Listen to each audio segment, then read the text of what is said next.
Notice of public meeting of the City Commission of the City of Brownsville.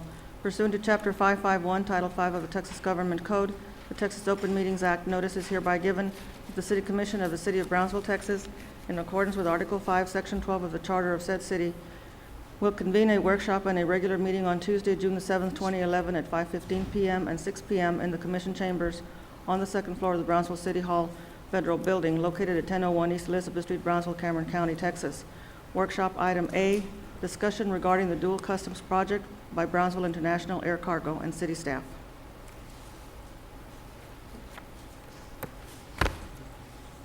Mayor and City Commissioners, our purpose for coming before you this evening to give you a briefing with regard to the status of something that we are pursuing. It is a binational private-public partnership to create a dual customs facility here at the Brownsville South Padre Island International Airport, which is your community airport, okay? In your packet that the City Secretary sent out to you last Friday, plus some information that BIAC has put on the table before you, you have a combination of things. First of all, you have a copy of the presentation by Dr. Diaz as well as Mr. Frias. You also have a copy of the much larger presentation scheduled to be done in Mexico City by both the Brownsville International Air Cargo folks as well as what has been put together by our consultants, okay? You also have a copy of this brief PowerPoint presentation. Let me just take a few minutes to go through with you. First of all, next slide, please. So that you'll know, and we think it's important for you to know, the concept in terms of a dual customs facility is not new to Brownsville. This is a book. It's the Airport History of Brownsville. It was written by Carl Chilton, okay? Next page. The position of Brownsville with regard to air cargo is particularly unique. Keep in mind such things as the fact that we have a 24/7 customs facility at the present time, operates around the clock. Customs officials are there and so forth, and can not only inspect passengers, for example, but also inspect cargo 24/7. There isn't any other airport in the valley, the closest one is probably Laredo, that has the same customs capability, okay? Do also keep in mind that the earth is not flat, okay? When you look at a plane flying, for example, flying cargo that is flying cargo from China, say, to St. Louis and then eventually bound to Brownsville, that cargo plane, the shortest route to fly that freight is actually over top of the North Pole, as well as down to St. Louis, as well as down to Brownsville and points beyond, because that's the shortest route instead of going around the globe, okay? That's important to consider in terms of air cargo. The other thing that's important to consider, there are two major air cargo ports in the United States, the biggest ones there are. One is in Miami, one is in Los Angeles. The vast majority of the air cargo that is flown into the United States from Central America, South America, and Mexico is going to those big air cargo airports and then on to its destination, whether it's the Midwest, whatever the case may be. Typically is going, let's say that you're bringing in cottonseed on an air cargo aircraft that is flying into North Texas, okay, in order to deliver the cottonseed to be planted in terms of cotton. Typically, and that cottonseed is grown in South America. Typically, that cottonseed would be flown to Miami. It will arrive there, and timing is important in terms of cottonseed, so that it doesn't end up germinating while it's on the plane. That plane will fly to Miami. Typically, right now, it has to sit on the ground for about 2 days in a queuing line waiting to be inspected, for customs to inspect it, and so on and so forth. 2 days ground time on the ground with that plane just sitting there waiting for inspection. Time is money in the air cargo business. So all this time, the costs are clicking up. Okay, let's say that it clears customs, then it flies to its final destination in the U.S., which is an airport somewhere that has big enough runways and so forth to receive that. All of that time that it takes is money to the company that has that plane, as well as to the people who are delivering the cottonseed. At the present time, the Brownsville Airport has sufficient capacity to have about 500 planes per day. We are nowhere near having that many cargo planes flying through Brownsville. but we have the capacity to do it in terms of runways, taxiways, and length, as well as having a 24/7 dual custom facility. When you look at this map, if you look at Canada, the United States, and the various countries in Mexico, you can see if you were going to fly from the point of South America, okay, some point towards Miami or towards Los Angeles to the Midwest, you're going out of your way to land and then coming back to, say, the Midwest. Let's say to an assembly plant in Ypsilanti, okay, or Detroit. Flying out and then flying back to a point is using fuel as well as the additional time and so forth. Brownsville, we believe, is ideally positioned, okay, in terms of where it is in the center of the country and in the middle point between several countries, North America and South America, to have a dual custom facility whereby if you are flying freight right now, for example, and going to fly the freight to a point in Mexico, an assembly plant in Saltillo, okay, you would have to first fly that freight to one of the 6 customs inspection stations for airplanes that exist in Mexico. You go there, you clear customs, then you can complete your final leg of the flight to your final destination. That takes time. It's also additional ground time for the aircraft on the ground, okay? Another reason for having dual customs here has to do with the fact that if we are successful with your support in having a Mexican customs inspection station here, it creates that dual customs concept. And we are able to take that aircraft, land it here, have it inspected by Mexican customs here, and fly straight to the final destination in Mexico. We won't have to do that, you know, the air cargo company won't have to do that additional leg in Mexico. Next. This is basically what I've just mentioned to you in terms of discussing the concept for you. Next, please. We have continued to pursue this concept for quite some time, as Dr. Diaz will point out in his presentation. This is a letter that's in your packet from Alan Burson of U.S. Customs and Border Protection. This is one of the key people in the United States, okay, who will make the final decision on which airports, which communities get a permanent dual custom facility. There are 2 test projects going on right now. One is in Nogales, Mexico. The other one is in Laredo. We want to be one of the final points where there is a dual custom facility, okay? This letter from Burnson actually describes what needs to be done and basically describes what we are doing to pursue this concept. The city, have already developed a marketing study which we provided to Brownsville International Air Cargo, and that data is to be used to support the efforts in Mexico to obtain the necessary permission. Next. Brownsville International Air Cargo, BIAC if you would, okay, is here representing themselves this evening. That's the private portion of the overall public-private partnership, binational partnership. They'll be making a presentation. Okay, we've very quickly gone through this, but we wanted to make sure that, we're following up in terms of this concept. And now what I'd like to do is turn it over to Dr. Tony Diaz, as well as Ricardo Frias, to make their presentation with regard to the private sector development.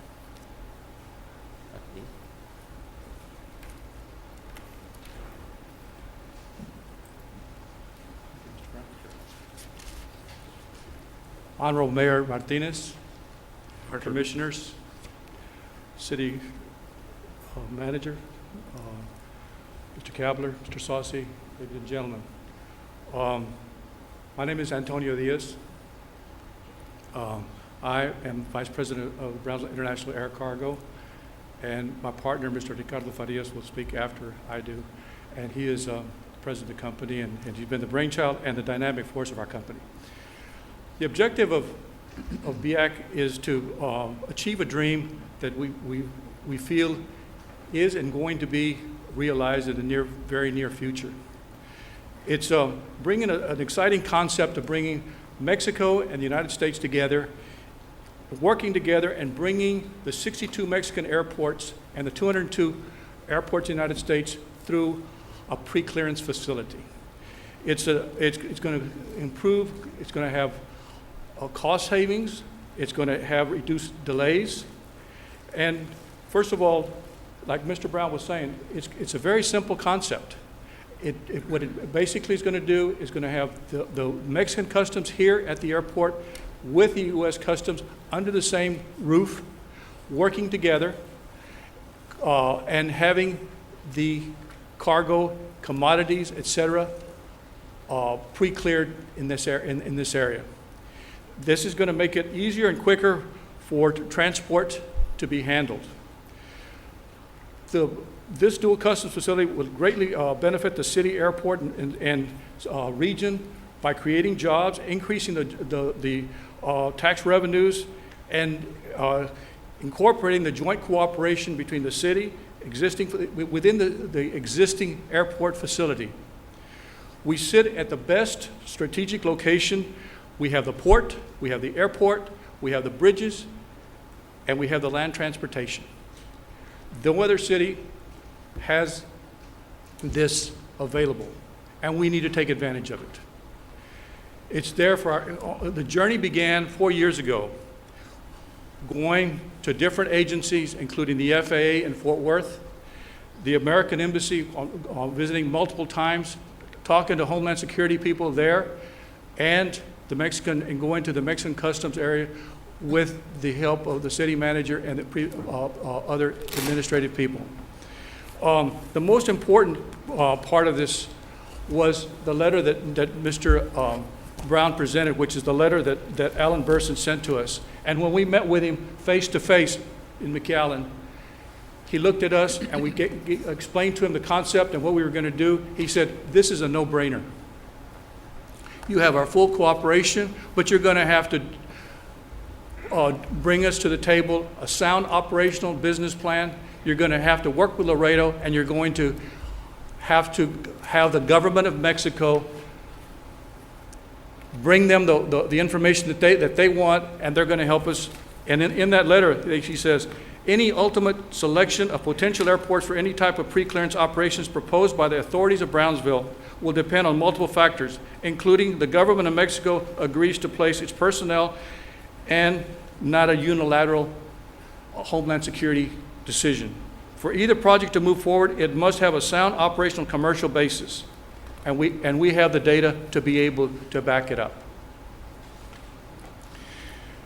This endeavor will be the economic engine for the area by bringing air cargo traffic, increasing the jobs, incorporating the assets of our largest trading partner of Texas, which is Mexico, the second trading partner of the United States, which is also Mexico. And it'll facilitate the movement of imports and exports between our nations and improve cooperation and security tenfold. It will incorporate ancillary services to build the education opportunities for our children in the field of aeronautics, engineering, international management, just to name a few.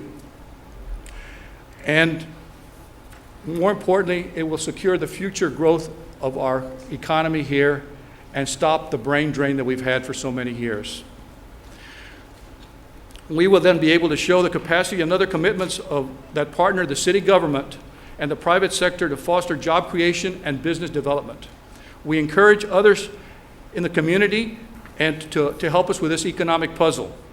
We are inclusive in our endeavors and welcome the companies at the Brownsville International Airport to collectively assist in manifesting this opportunity.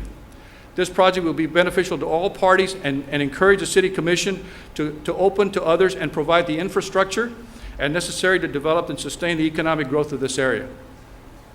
In addition to having met with state and local government authorities and private sector, the data that you have available that the city has offered and helped us accumulate will show it that this is the time to do it.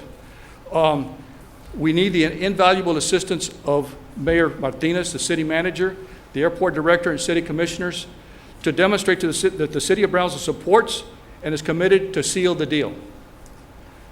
Ladies and gentlemen, we are at the goal line and are poised to successfully complete this project in positioning Brownsville, Texas, to take advantage of the economic growth and tax base to be derived from making the area an alternative major air cargo facility like Los Angeles and Miami. We believe that over the last 4 years since we began our journey, the city has slowly begun to recognize the importance of international trade to the economic strength of our city. Currently, we are poised with a new local city administration, an administration that is committed to facilitate and maintain the economic growth and vibrancy of Brownsville. It is because of our collective vision between the city administration and local businesses, people, along with the hard work and perseverance of local citizens, that we convert this opportunity into a reality of our city. I want to show you some statistics with as Miami is a model. Do we have that?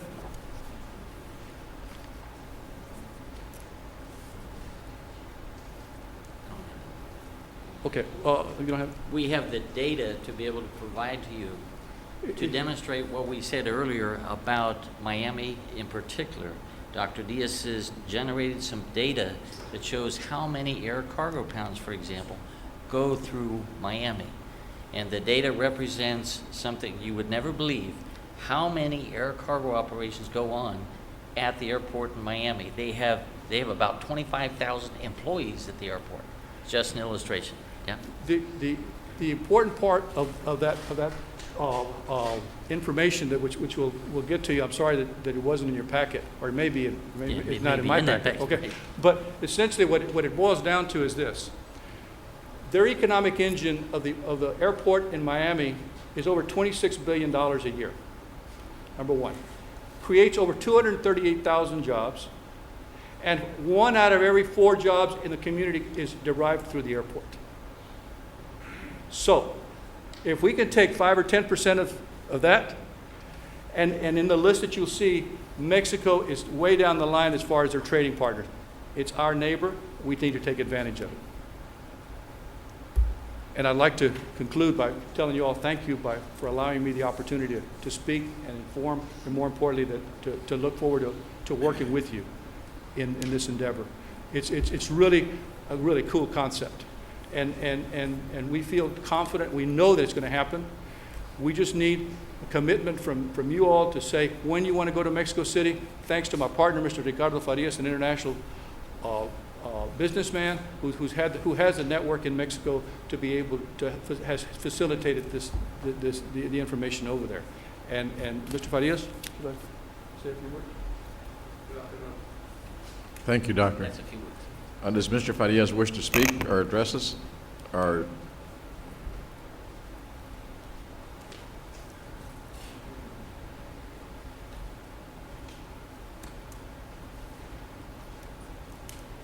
Thank you, Mr. Mayor. Commissioners, my name is Ricardo Farias Nicolopoulos. And, well, I just to endorse what Dr. Diaz says, we've been working 4 years, long way to get to this point. We have invested substantial amount of money from our company and our partnerships, and we are ready to execute the first construction of the facilities at the airport to accommodate and to prove to Mexico that we have the conditions, we will have the facilities to establish the dual customs operation. This is going to be a huge project for the area. We will proceed also to promote the Mexico-United States alliance in the Valley of Texas and in the Mexico, Tamaulipas, to enforce bilateral trade, because this is the reason and this is the condition that Mexico is willing to come here, that we improve the Mexican economy as well. So we hope this is convenient to all of us and we have all the support. Also, it's going to benefit all the operators established at the airport and around the airport, forwarders, cargo operators, airline companies, anyone who is established at the airport and is going to come to the airport is going to be benefit. So this is basically all. And thank you very much for your attention. well, thank you for Nice thank you meeting for you. your time. I'm sorry, Commissioner. Señor Farias, Mr. Farias, I think Ricardo, Commissioner Sorry? Longoria. le voy a decir unas palabras. Yeah, sorry.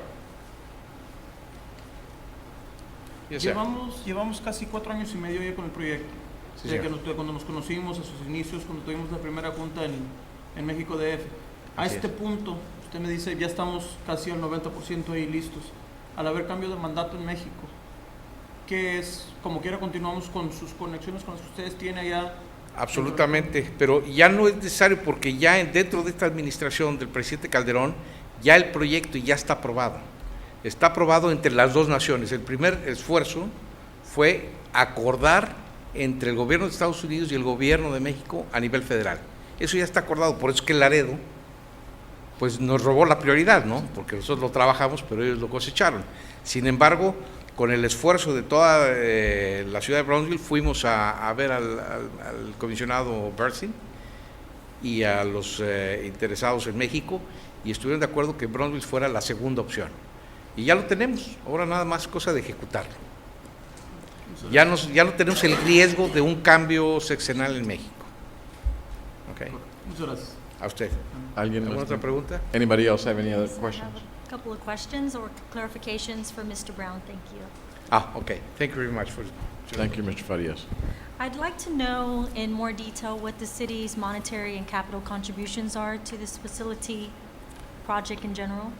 Thus far, we have spent in 2 different consultant efforts about $30,000, okay, to put together, data that supports this concept that is to be taken to Mexico for the Mexican government officials. And they've been communicating through Mr. Frias as to what they need to help guide them in terms of what Brownsville's capabilities are. Runway conditions, runway widths, capabilities, braking capacity, 30,000 square foot air cargo building, how big is the foreign trade zone, what kind of market is there for cargo in this area, for example. All that's data. In fact, I believe you've got copies from Campbell Hill in your packet. That has already been done. The next step, okay, in terms of what is being discussed, the building that you see there is proposed to be built by Dr. Diaz as well as Mr. Frias on land that is leased by the city at fair market value to Mr. Diaz, right beside the existing air cargo building. In addition to that, this Friday, working with the grants people, we are submitting an EDA grant application for funding to build another 20,000 square foot adjacent to the air cargo building. That will be about approximately $3 million building. It will be, again, on land that's right adjacent to the air cargo operation. We are going to make that building available to Dr. Diaz and BIAC for potential additional warehousing space. If for some reason they ran into a problem, actually it's a backup. If they ran into some sort of a problem whereby, they didn't get the investors they need, whatever it is, we can still build this same concept but use the other building we're applying to EDA for the money for. And we've discussed this with them today and so forth, and that's basically how it's going to work. That's our commitment to this thus far, other than, our indication of willingness to work with them over a period of time to get this done. Okay, so this $4.2 million plus facility will be funded completely by Mr. Farias? And Dr. Diaz, And that both is funded. correct. Okay, thank you. Any other questions, Commissioners? Okay. Thank you, Mr. Brown. Thank you. Thank you, Larry. Thank you. Workshop item B, discussion regarding projected economic impact and advisability of West Parkway Tollway.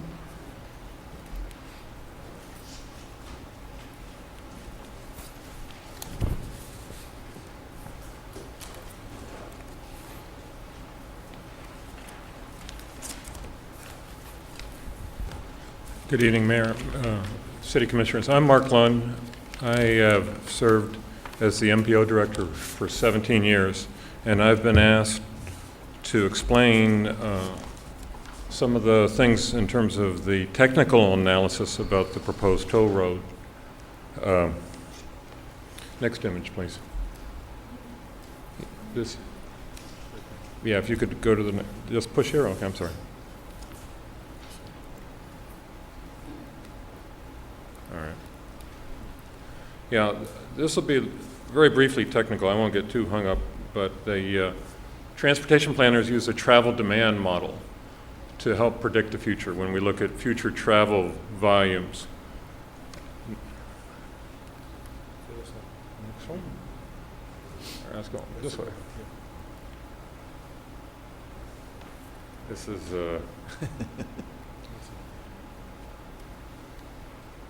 Can you help me with that? Sure. Okay, because that way I don't have to chew gum and talk at the same time. Next slide, sir. There we go. Next slide. We'll go through this pretty quickly. All right, the travel demand model is a computer model. When you watch TV news, you know they have a weather model. And it's, we have different zones. You can see, we keep referring to the West Loop. That's what it was called before it became a West Parkway. Next image. Yeah, there are different zones where you, in 2004, the MPO staff were paid federal monies to do housing, employment, and income levels, all that in terms of different zones, population figures.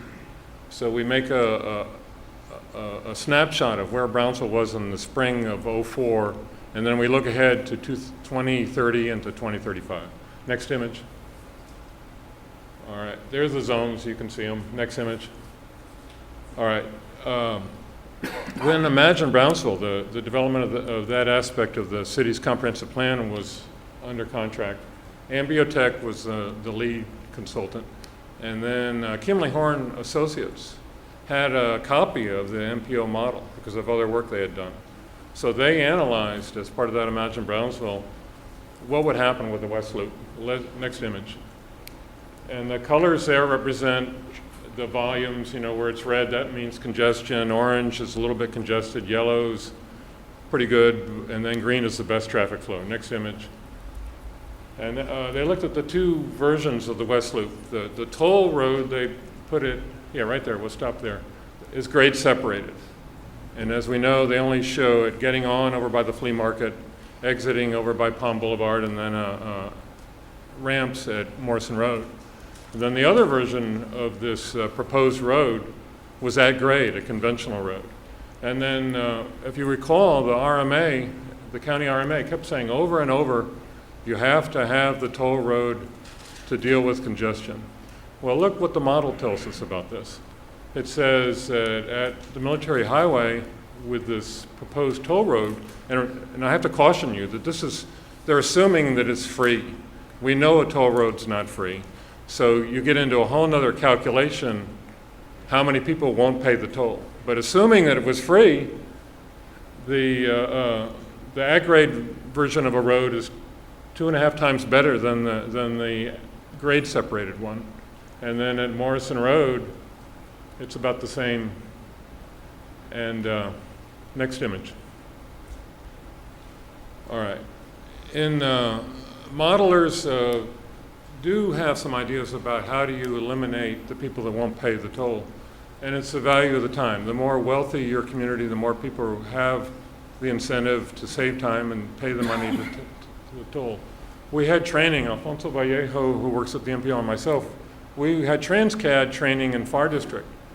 And I said, look, TxDOT, help us. They had people from TxDOT, Texas Transportation Institute, help us understand how to make a calculation about assumptions about who would pay a toll and when wouldn't. And they said, this idea that the model that TxDOT works with us on, that it's a toll road is free, that's absurd. What assumption do I use? You know, I said I'd been using assumptions like 1 out of 8 might pay a toll, 1 out of 10. And they said, no, it might be 1 out of 20, maybe. So if you go back to those figures we had, where the 10,000, if it was 1 out of 20, that's 500 cars a day, which our community would invest $170 million for 500 cars. It's a strange notion, but the modelers wouldn't tell me an exact answer, but these people have been doing this for decades. They say, you know, it could be that low. And if you think about it, if it's 50 cents a mile, which is what when they've just opened up 550, that toll road, which the MPO helped the county get the federal money to do that. It's 50 cents a mile. So if it's this 9-mile toll road, that's $4.50. How many people really want to save 6 to 10 minutes and pay $4.50 to go 9 miles? I mean, just common sense tells you it's not going to be very many people. So there could be some people at Maquila plants, but I don't know if that's 40 people, 80 people that would pay the $4.50. I don't know. But, all right, next image. Reasonable assumptions. All right. To build improvements Over and over, the RMA said you don't have the money to build a conventional road. Well, yes, we don't have money from TxDOT. TxDOT's run out of money. But we've seen with the city, with Morrison Road on the west side of town, working with the private sector, that's going to be done. The B&M Bridge would like a road that would connect to 281, which their toll road does not. Perhaps there can be a connection. That's something, leave the door open, in essence, for a conventional road. Because if that were an option, then, you know, if you build 2 lanes for a half a mile, that's serving to lessen congestion, because people can get to it. All right. And the conventional roadway would be a third of the cost, more or less. And next image. All right. This parkway, the traffic counts that we saw were very minimal, so that doesn't do much for our economic development. And then when you restrict access, businesses don't want to be next to a big wall where there's no access. We don't see a lot of businesses that want to get up next to a barrier. They want to be, what is it? CVS paid a lot of money to be at the corner of Boca Chica and Shenstrel Boulevard, right across from the Walgreens. They know where the traffic counts are. They want to be where it's congested. So anyway, that's a basic analysis there. Next image, please. A conventional roadway, you'd have higher traffic counts that would promote economic development. It leads to sales tax receipts. Provision of access, as we just talked about, where there's access, that's where your property values increase. All right, next image. All right, this is from the Cameron County Regional Mobility Authority, and then they give us 3 examples where you're going to have congestion. And they say at 802, at Boca Chica, at Central, and 3248. And they said, what are you going to do with the congestion? Well, guess what? The toll road doesn't connect to any of these 3 examples. So the toll road really won't do anything to solve the congestion. And the other thing, that congestion is a bugaboo. There are lots of states in the Midwest who don't have Brownsville's congestion problems who would like them. We are creating jobs, our population is growing, with that comes congestion. But congestion is also a sign of economic activity. 15 years ago, when I was with the MPO, our biggest number 1 problem was congestion in Boca Chica. And we have less congestion in Boca Chica because businesses have relocated to the north side of Brownsville. And I hope that that trend abates and that some of the congestion returns to Boca Chica because it's not healthy. So congestion is like a 2-edged sword. There's an inconvenience, but it also is a sign of economic vitality. So if you look at this argument, it makes sense that these are places that could be congested, but the toll road's not really going to solve the problem. Next image, please. I try to keep it short and sweet, and I would mention that I had conversations with Mr. Gonzalez, Pete Gonzalez, about, we were trying to look at examples of where the city has invested in roadways and what has been the job growth. And we were talking about, in 1999, the city spent $415,000 to do 0.4 of a mile of East Morrison Road. And in that area, including not only the east, but the west side, all the way over to Home Depot, we get roughly each month about $2 million. Or actually, it's about $1.8 million in sales tax. And then over the year, the 12 months, you get about $250,000, $250,000 in ad valorem. So if you think of a conventional road going in where the rail comes out, I would think the most lucrative area would be over there by FM 3248 to the Morrison Road area. But I would just suggest that the toll road does not solve the congestion problems. And whether the rail corridor is used for a trail that gets you to Olivetta Park, or whether it's used for a conventional roadway, that's something, you should keep that option open. And if you have any questions, now's your chance. I'll try to address them. Question. Yes. Melissa? Have you shared your analysis with the RMA, David Alex or Pete Sepulveda, and demonstrated to them that it somewhat conflicts with their numbers? We'll share it with them. But right now, I've just been focused in conversations with Pete Gonzalez, and some months ago, the city attorney asked me to look into this. So I've just been focused on presenting the most reliable information I can to you folks. You have to remember that this model has a certain scientific aspect, but some of it's a judgment call, you know, and that there's no, it's like a moving target with demographics and also with traffic. I wouldn't have predicted 15 years ago that Boca Chica would lose some of its traffic. You know, I knew Brownsville was growing to the north, but I didn't envision how explosive the growth would be on FM 3248. And so, some of the information when the RMA first started out, this, what would it cost per mile, that wasn't available to us. So that 50 cents a mile, common sense tells you that that gets pretty expensive for a 9-mile ride. But yes, we will share it with them. I would have liked to have seen them, their look on their face with your data, since they've presented to us. I'm sorry, I couldn't hear They you. presented to us previously some conflicting information, and I would have liked to have seen them here to see what they have to say. Yeah, we'll find out. The county's part of the MPO, and we have a meeting tomorrow, and we meet every second Wednesday of the month. Thank you. Sure. Other questions? I just want to thank you for coming before us, Mark, and letting us know this information. Do you have any other recommendations for, obviously you're endorsing an at-grade road, if any road at all. Do you have any other thoughts about a different location for this type of road? You know, there's a couple things I would add. The RMA does not own the right-of-way. The state of Texas owns the right-of-way. So I can envision a scenario, let's say the MPO policy board votes to take this out as a toll road. And then this option about a conventional road, I think of that as just leaving the door open. You know, we may even, the city may even ask RMA's help to use the corridor. It doesn't necessarily, if the funding's available to build a sidewalk and a trail to Olivetta Park from 802, that's transportation.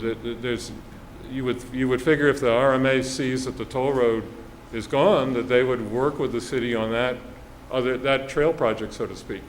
But, you know, it really, if you keep the door open for another possibility, there's no hurry in terms of transportation that one end of the corridor be developed quicker than the other. I would imagine it'd be easier in the Morrison Road area to develop something with since you already have a business group that wants to promote access, and a lot of the zoning's already it's vacant land, so it's less, there's nobody there living there who's really going to object. That might be easier to do. You know, if you come back to West Brownsville, you know, 15 years from now and say, hey, do you have an idea that you want another road that gets to 281? It's going to be, you know, all those scenarios, many different ways to develop it. But what I was asked to do was to look at what does the MPO's data indicate, and this information from Kimley Horn that they took our model and then they looked at the two scenarios. That tells us a lot. Thank you. Any other questions? Thank you, Mark. Anybody else have any questions? Thank you for your time. Thank you.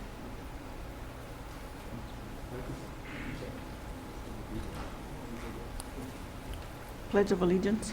That concludes our Yes, two it does. workshop sessions. Is that correct? Want to wait until 6 o'clock for beginning Pledge of Allegiance? Yeah, and starting? we have about 3 minutes. Yes, Okay. okay. I'll go get some water.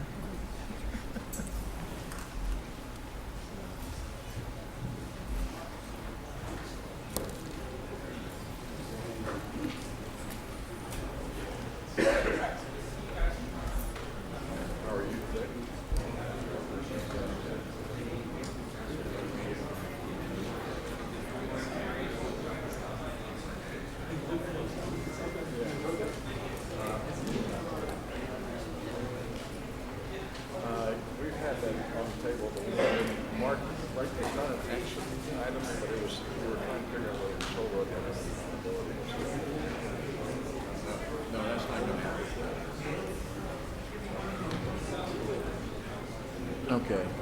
And so Troyani?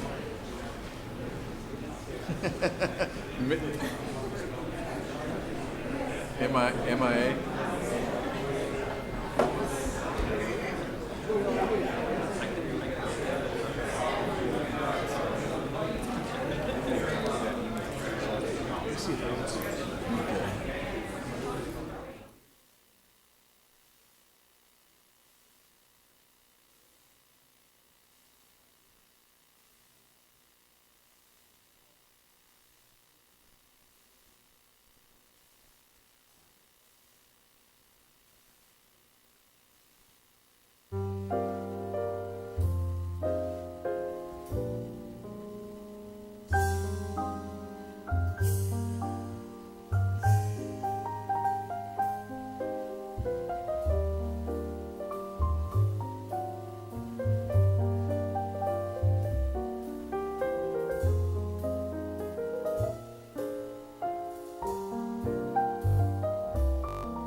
There he is.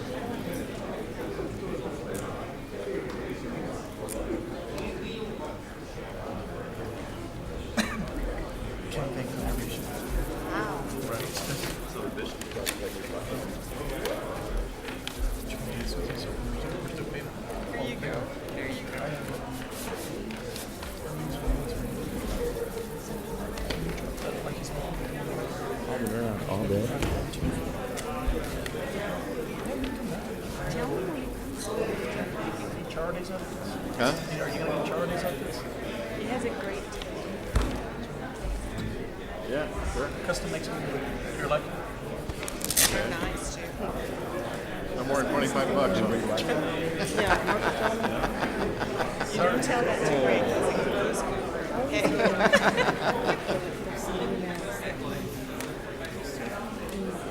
Hey, Jessica. You want to lead us in the pledge of allegiance? Yep. Are you feel good? Sit your, okay? You can do that one, okay? And Rick, you'll do the Texas pledge of allegiance?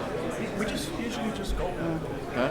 We just usually This came in before Okay, but the, Jessica, you go first, then yeah, you it go was, next. it was after the first hearing, right? I won't call your name out, you just do it, okay?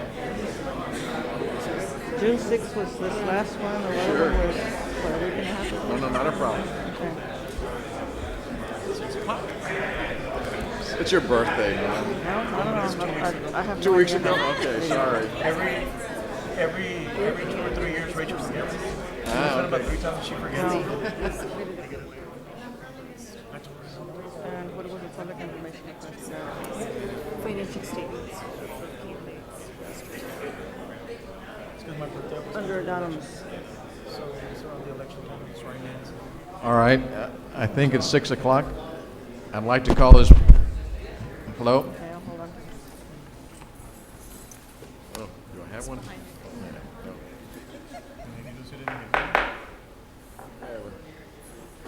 Not good at that. If everybody could take a seat, we'll go ahead and get the meeting started. If everybody would please stand. Jessica, go ahead and start with the Pledge of Allegiance. Allegiance to the flag of the United States of America, and to the republic for which it stands, one nation, under God, indivisible, with liberty and justice for all. Honor the Texas flag. I pledge allegiance to thee, Texas, one state under God, one and indivisible. Brad. Let us pray. Father God, we thank you for the city that you have blessed us to live in. We thank you for this great nation. Lord, I thank you for the leaders before us here tonight, both the new ones and the ones that have been here before. Lord, I ask you to anoint each of them to listen closely, to hear what's being said and what's not being said. Help each one of them to see what's obvious and to see the things that are not obvious, to see the motives and the future that this city has. Lord, I ask you to have your way in this meeting tonight. Let it be good for the city of Brownsville. In the name of Jesus Christ. Amen. Amen. Thank you, Brett. Okay. I want to thank everyone for being here today. This is actually my initial meeting as mayor, other than being sworn in the last time. And the first agenda item is the mayor's report. And although I do not have a written report, I would like to make several comments with regards to the initiatives that I'm very, very much interested in. And as I told the electorate during the campaign, one of the first things that I want to get started, and there are several things that want to get started all at the same time, is an ethics code. So I do want to let the city attorney know that I would like for them to come back and give us some proposals with regards to the different types of ethic codes that are in existence in the cities or counties of the state of Texas, or at least submit them to the commissioners for their consideration. So at a later point in time, within a short period of time, we would like to have the ability to move forward on an agenda item. And let me just kind of make it clear what it is that the ethics code would be. It is a way of being able to have the accountability and the transparency of your elected officials, which you are entitled to. The second thing in that vein, it allows all of you to know that if there is a vendor or if there is a vote to be taken, any financial considerations or interest that anybody has that's an elected official would have to be divulged and made known, and consequently, from my prior experience on doing this sort of thing, would not be allowed to vote on that particular item, but would have to make full disclosure as to the relationship. So that is something that I would like to have the public know, that I am very, very much interested in doing it. The other second initiative that I think that we need to address, and I've talked to Mr. Kabler, the city manager, about this, and Jeff also. I think that we need to get a report out with regards to the brush and the debris and things that might be of harmful should a hurricane, as we all know, the hurricane season is upon us. So besides the city, I would ask that each and every one of you talk to your neighbors, and if you see debris and or brush that needs to be picked up, you might either alert us, or at the same time, if you have the capability of disposing of that without trying to burden any further of the vehicles that we have, I would appreciate it. And all you property owners, if you have properties that have been destroyed or have the ability to have lying debris being hit with some of the air that will be coming through here and the wind, I would urge the entire city of Brownsville to please be mindful that that could be a safety hazard for other folks, and we certainly don't want any one of our citizens to get hurt. The third thing that I'd like to address is that I think most of you are here for the workshop and the airport that was given to us as far as the capability that we have out there. I would like a full discussion of this matter as we go through here. I think one of the things that could really help the economy would be the airport.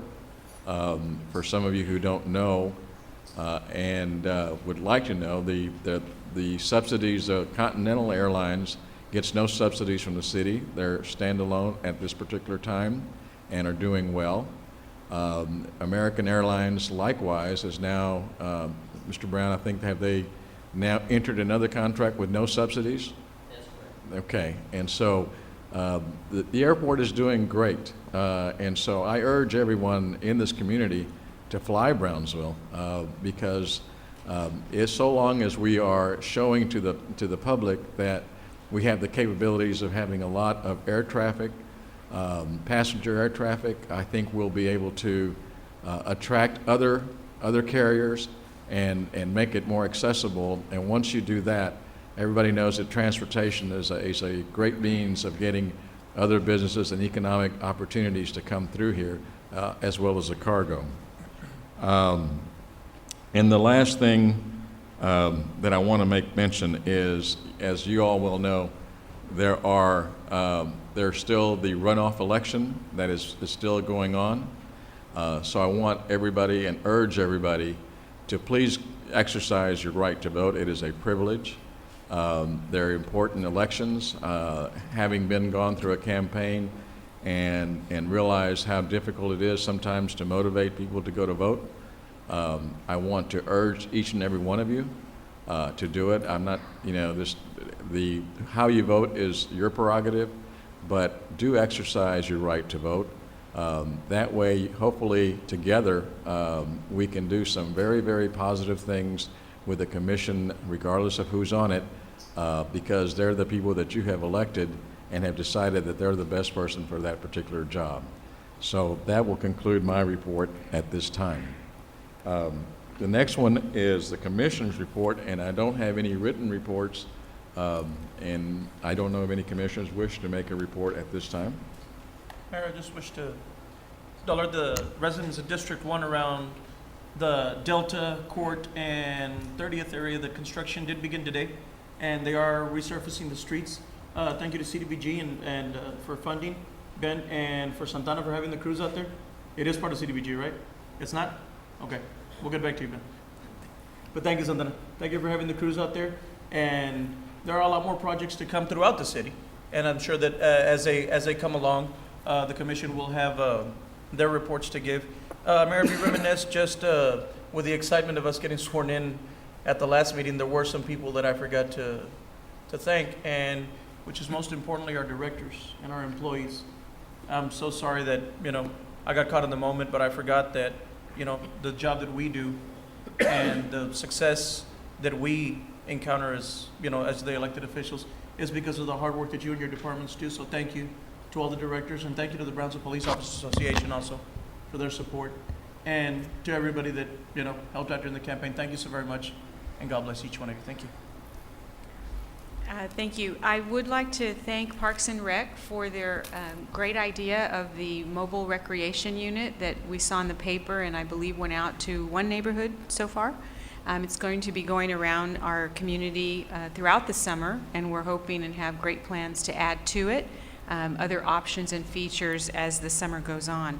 There's also going to be a new TV show on the city channel called Brownsville Salud, and I'd like to thank the folks at the TV studio for entering in this endeavor with us.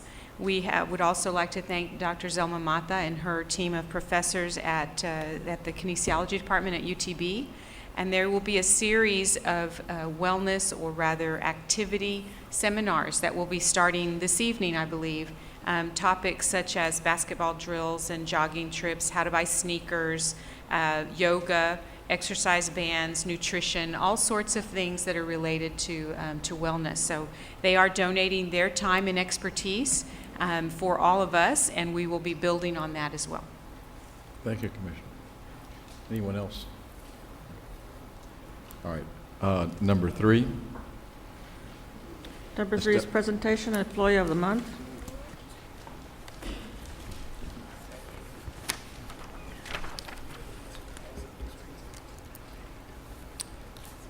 Mayor, members of the commission, please help me welcome the Employee of the Month for June, Ivan Reyes.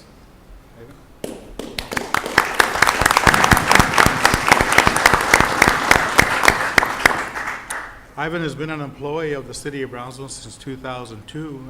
He is in his 10th year of employment. In 2006, he was assigned to be the benefit specialist. In August, he was appointed to the position of safety and risk specialist with the city of Brownsville. He has an awesome responsibility. He handles it very well, and that is to assure that we have open enrollment for our employees, assure that they have their health benefits and health insurance policies in line. He's a point of contact with the Texas Municipal League and for the city health insurance matters. And our employees rely heavily on him when they come to see him in relation to any health issue they may have with themselves or their family, and assure the paperwork is all processed and things like that. He also oversees our workers' compensation claims and ensures that all deadlines are followed and things like that. A huge responsibility that he has done very well for us over the years. Doesn't seem like it's been 10 years. He still seems very young, but we all know where to find him because he does spend a lot of time in the office doing all this paperwork for us. And so we wanted to honor him as Employee of the Month for this June 7th, 2011. And of course, he is eligible for the Employee of the Year at our banquet in December. So Ivan receives our little plaque, Employee of the Month, City of Brownsville, awarded Ivan Reyes of the Human Resources Department for the month of June 2008, recognition of the outstanding services provided to the residents of our city.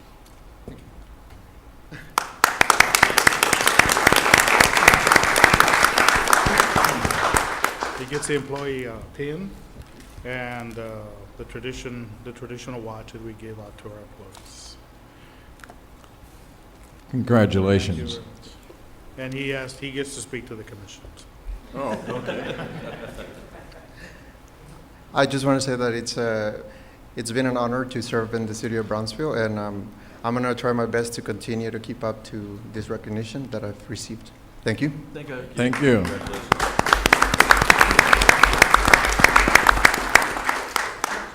Okay, the next item on the agenda are the consent agenda items. Items A through H. Right. Move to approve. Second. All in favor say aye. Aye. Any opposed? Thank you. Passes. Okay. Item 5. Public hearing and action to adopt resolution number 2011-036 to authorize the filing of a grant application and execution of grant agreements with the Federal Transit Administration for fiscal year 2011 Urbanized Area Formula Grant Program funds. Norma? Okay.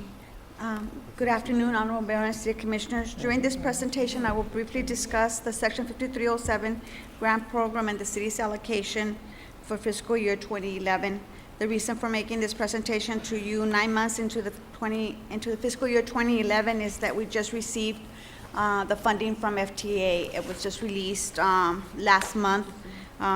We had been under continuing appropriations resolutions from the government, and the full year Continuing Appropriations Act for 2011 was finally signed by the President in April 15th of 2011. Then I'm going to be going over the proposed capital planning and operating projects and the local match required for each. And after the presentation, you may open the public hearing to receive any comments or and take action on this item. The grant application is an yearly requirement for the city to access its share of federal grant funds for capital planning and operating assistance. This is not a competitive grant. The funds are allocated to transit systems by Congress on an annual basis. The allocations are then published in the Federal Register. The federal funds for all cities with a population of 200,000 are appointed to the governor of each state, who has the authority to reallocate the funds at their discretion. In Texas, the governor has authorized TxDOT to distribute or redistribute the federal funds. This year, the city's federal allocation was $2,998,936. However, because of other urbanized areas in the state declining portions of their federal allocation, TxDOT redistribute those funds on a pro rata basis. Therefore, the city's total contribution for fiscal year 2011 was $3,009,987, approximately $11,000 higher than what was published in the Federal Register. Activities for this grant include capital planning and operating expense. Each type of expense requires a non-federal match. Most capital projects require a 20% non-federal match. In other words, every $4 in federal funds is matched by $1 in non-federal funds. Our proposal includes 2 capital projects. Technically, these 2 capital projects, preventive maintenance and ADA paratransit operations, are operating expenses. However, we are proposing to take advantage of the federal rule that allows these expenses to be charged to the grant as capital projects at an 80-20 federal-local match ratio. Preventive maintenance includes all activities that supplies, materials, labor, services, and associated costs required to preserve or extend the functionality and serviceability of the asset in a cost-effective manner up to and including the current state-of-the-art for maintaining such assets. For the ADA paratransit operations, we're allowed to use up to 10% of our apportionment on the capital at the capital 80-20 federal-local match ratio. To pay for ADA paratransit services, which is a curb-to-curb service that is provided to eligible individuals with disabilities. Funding has been allocated for planning. Like capital projects, a 20% non-federal match is required for planning projects. We have allocated a total of $18,750 for planning activities, which include analysis of service operations, fare box policies, system route modification, short-range and long-range plan updates, and participation in the Metropolitan Planning Organization. Finally, the proposal includes operating assistance. Operating assistance requires a 50% non-federal match of the net project costs. We are proposing to allocate $1,898,907 in federal funds, which will be matched by the same amount. These funds can be carried over for up to 3 years. $520,947 in non-federal match will be contributed by TxDOT. The next slide. This table shows a breakdown by funding categories and contributions. The city's contribution for capital projects will be $274,021, which will be matched by $1,096,080 in federal funds. The city's contribution for planning projects will be $3,750, which will be matched by $15,000 in federal funds. And the city's contribution for operating expenses will be $1,377,960. TxDOT will contribute $520,947, and the federal contribution will be $1,898,907. So the total commitment from the city for this grant is $1,655,731 for a total federal contribution of $3,009,987 for a grant application of $5.1 million.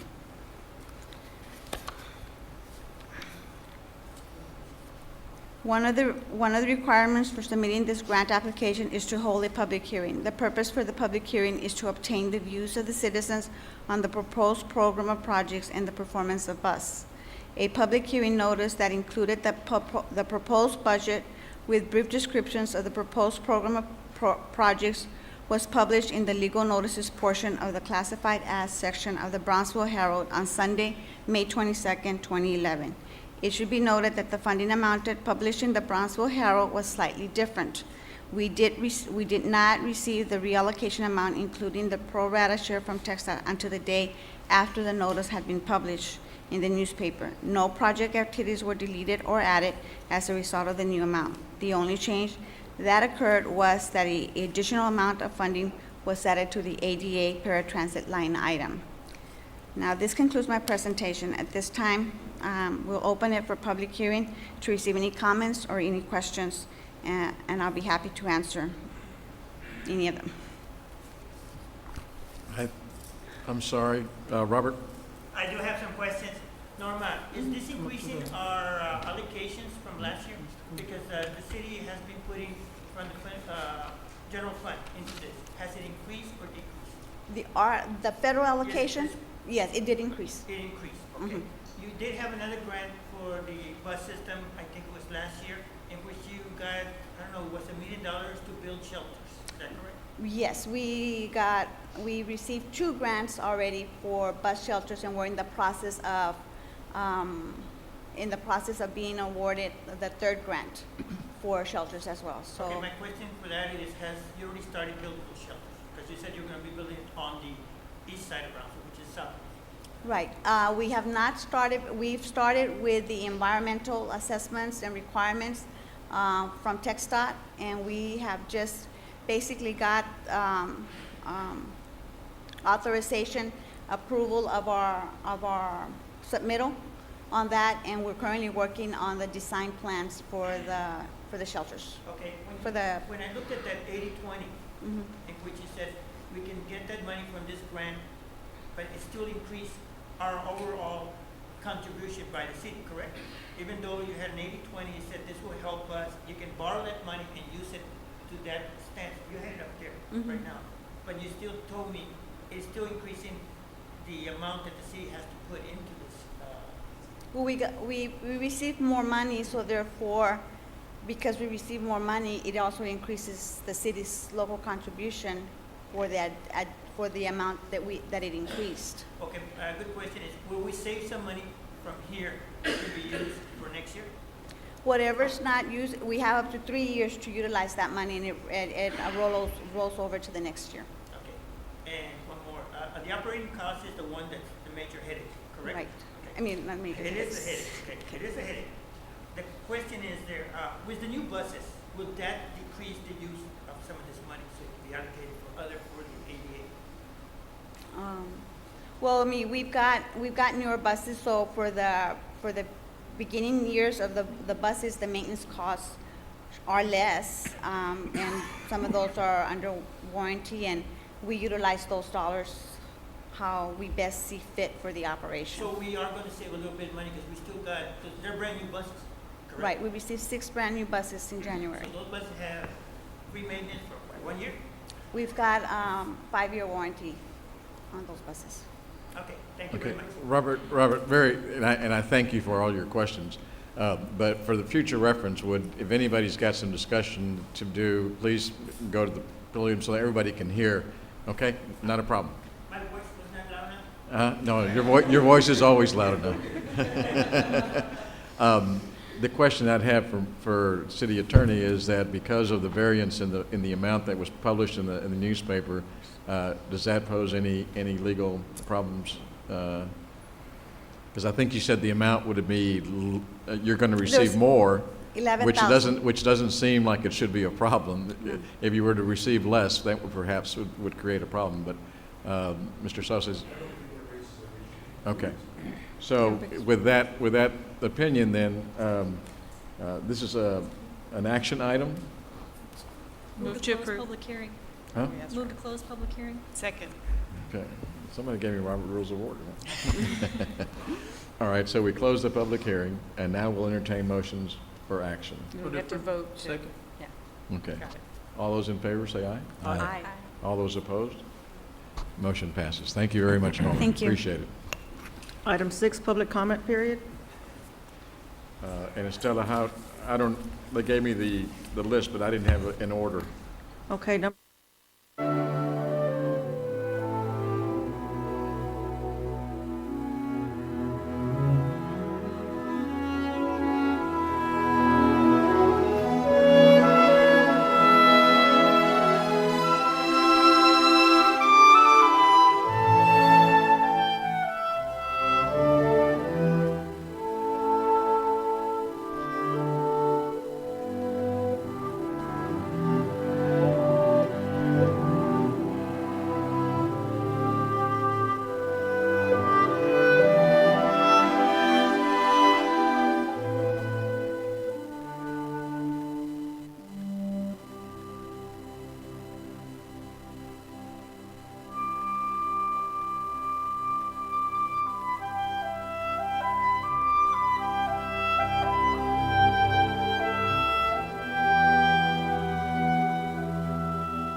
Item number 7, consideration and action on resolution number 2011-040 to authorize the exchange of land for future use by the Parks and Recreation Department.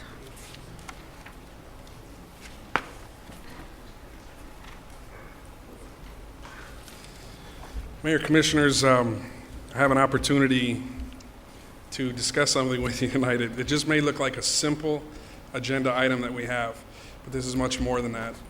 I'll have Mr. Gonzalez from the Planning Department speak here in a few seconds, but first of all, we have a treasure in an urban setting. There's a location in our city that's been here since it's forever, but in the 1880s it was developed. And we're going to kind of briefly discuss what we're trying to do here in this exchange. The number one thing, the reason why I think it's important for the Parks Department that we jumped on this is there's a last stand of Montezuma cypress trees.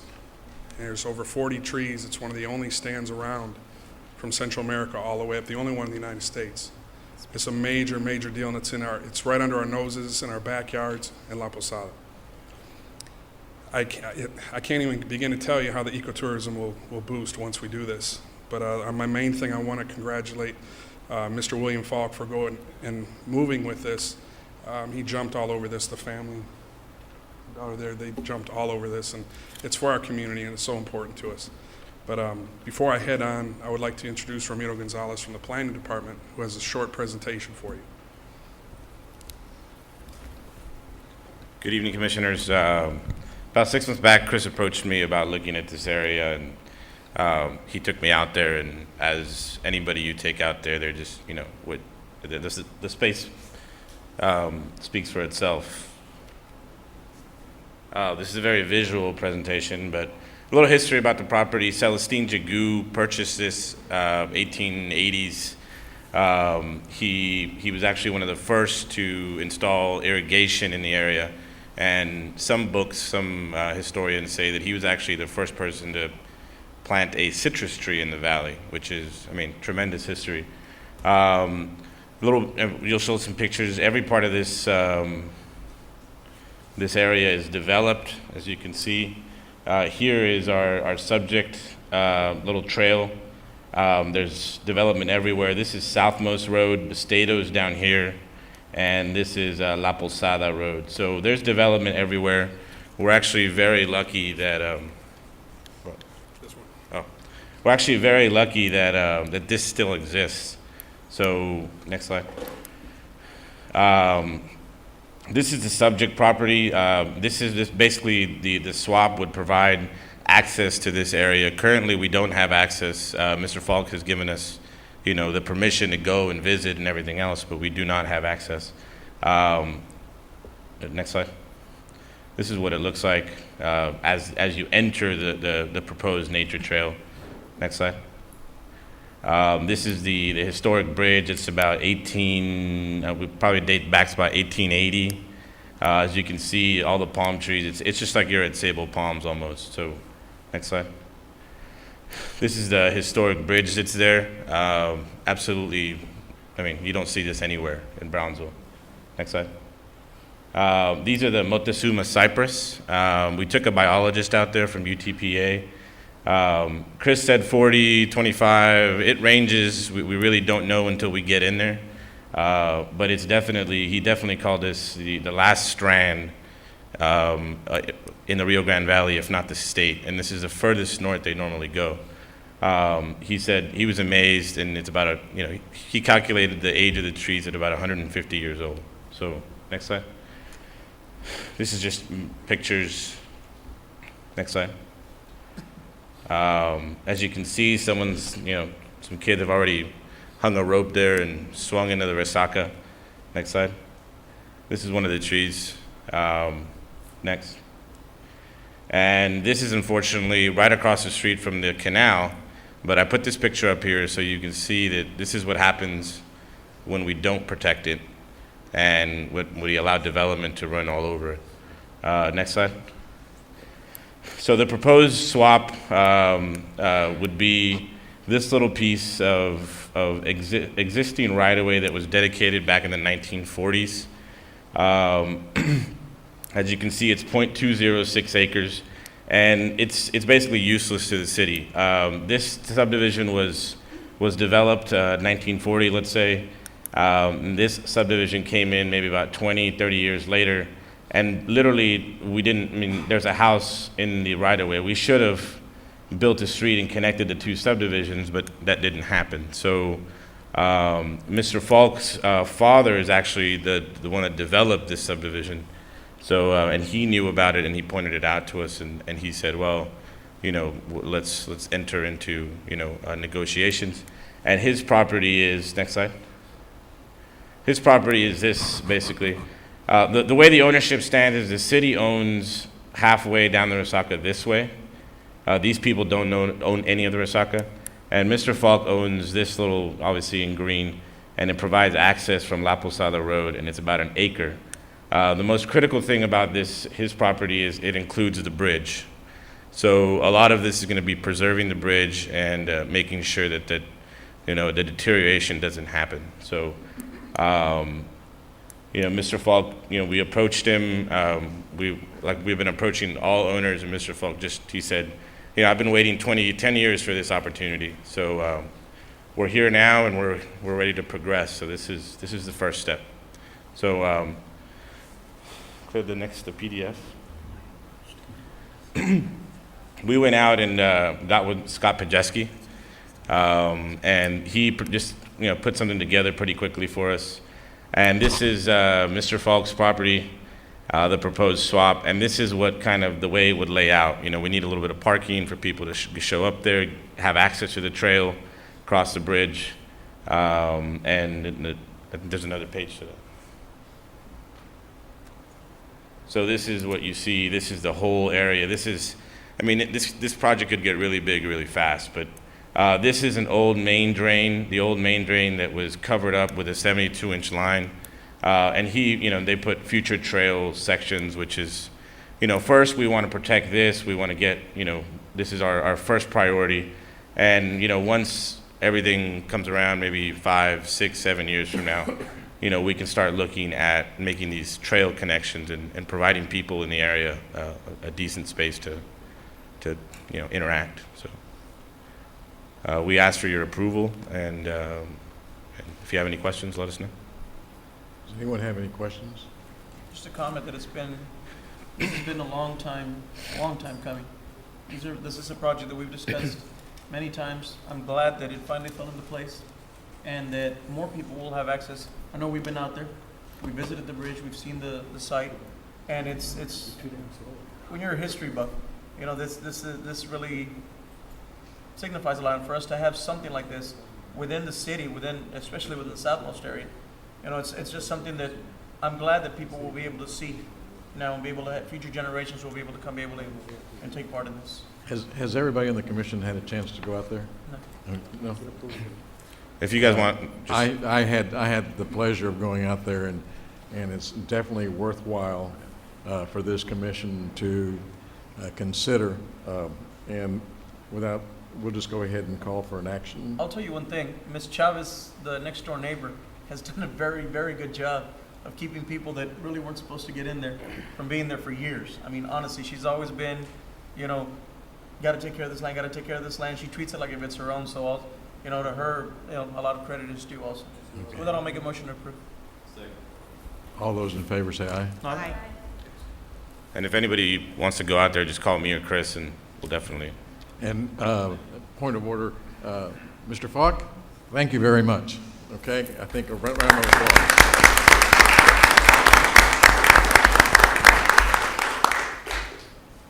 Okay, item number 8. Item number 8, consideration and action to award a term contract for appraisal services for the city of Brownsville.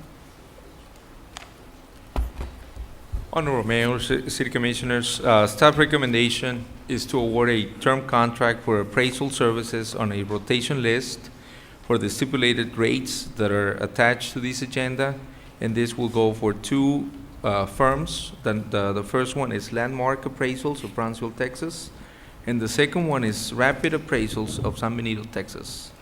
This contract shall commence upon award by City Commission and shall expire September 30th, 2012. Now, the city also reserves the unilateral option to extend the life of the contract for 2 periods of 1 year each thereafter, if it's mutually accepted by the appraisal firms and the city of Brownsville. For the same fixed rates, funding for these services will be derived from each user's department's operating funds under professional services line item. I'll be more than happy to answer any questions. Does anyone have any questions? Move to approve. Second. All those in favor say aye. Aye. All those opposed? Motion passes. Item number 9, consideration and action to award a contract for task order number 1 and task order number 3 for engineering services for the city of Brownsville, Texas, for the city of Brownsville landfill, pardon me. The recap for this project is that back in November the 3rd, 2003, the Purchasing and Contracting Services Department presented a term contract for professional engineering services for the municipal solid waste facility, which is the city landfill. The update is that in April 2011, the city of Brownsville received a task order number 1 for engineering compliance services and task order number 3 for maintenance services for the newly installed methane gas flare system. Okay, that's a new gas system that we have at the landfill. So the recommendation from staff is to award a term contract for task order number 1 and task order number 3 for engineering and compliance services for the city of Brownsville landfill to SCS Engineers from Houston, Texas, for a total amount of $2,384,900. Which is task order number 1, the total amount is $2,098,900, and task order number 3 is $286,000. Funding for these services will be derived from the landfill tipping fee on account number 44-415-779, and the administration of the Public Works Department concurs with this recommendation. I'll be more than happy to attend any questions. Commissioners, any questions? Okay, I entertain a motion. All those in favor say aye. Aye. Opposed? Motion carries. Thank you, Mr. Luna. Thank you, Mayor. Mayor, I move to adjourn. I'll second that one. I told you I could do it within an hour. Good job. We are adjourned. Thank you.